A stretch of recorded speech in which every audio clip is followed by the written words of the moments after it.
From the Storm Team 3 Weather Lab, here's Daniel's True View forecast.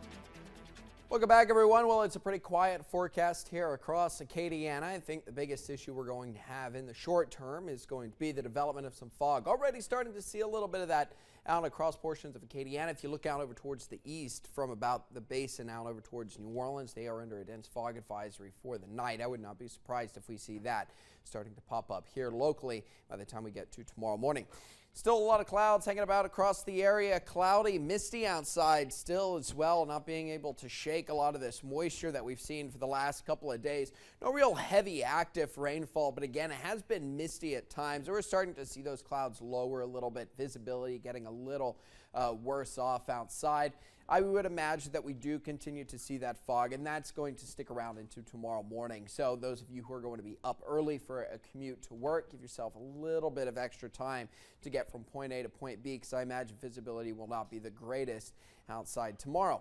You've got clouds, you've got fog that's going to stretch from Texas all the way through out over towards New Orleans, again from about the Atchafalaya Basin all the way through out towards the east. So New Orleans, Baton Rouge, the North Shore, down along Highway 90. Once you get out over towards the Houma area, that's going to be a dense fog advisory overnight tonight. Again, would not be surprised if that advisory does spread its way westwards and eventually starts to work its way into portions of Acadiana. Had a lot of moisture working its way into the area, and that has kind of stayed locked in place. You got two different things that are happening. You've got ridging out over towards the west, and then you've got an upper level low that's sitting out over towards the east, and this has kind of kept everything in place. You can see that moisture that's come streaming in as we've gone throughout the day.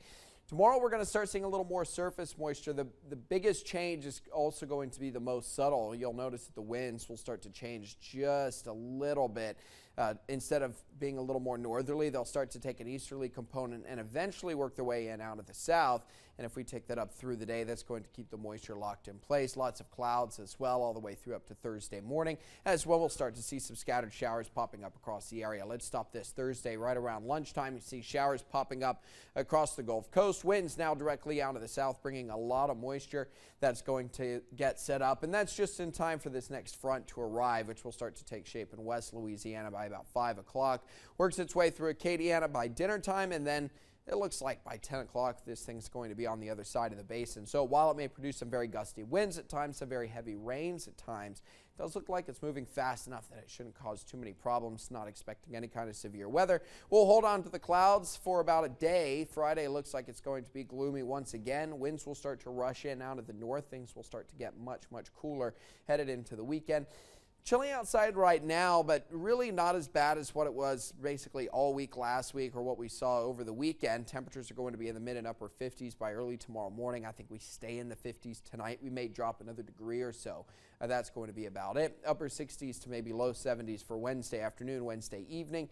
With all the clouds here over the next couple of days, imagine that the lows Wednesday into Thursday are going to stay fairly warm, and temperatures could actually make a run at the 70-degree mark both tomorrow afternoon and again on Thursday. For tonight, let's say 51 for the low. We're at about 52, 53 right now. I do think that that's pretty much where we're going to stay. So this is how things are going to feel early tomorrow morning. We are going to deal with some fog in the morning, and then after that, cloud cover is going to be fairly stubborn. Still, I think we do warm up with the way the winds will go. I think we get a little patchier sunshine, more so than what we had today. It's going to be a cold weekend, though, clear weekend, and then maybe an interesting forecast for next week. All right, thanks, Daniel. Still ahead tonight on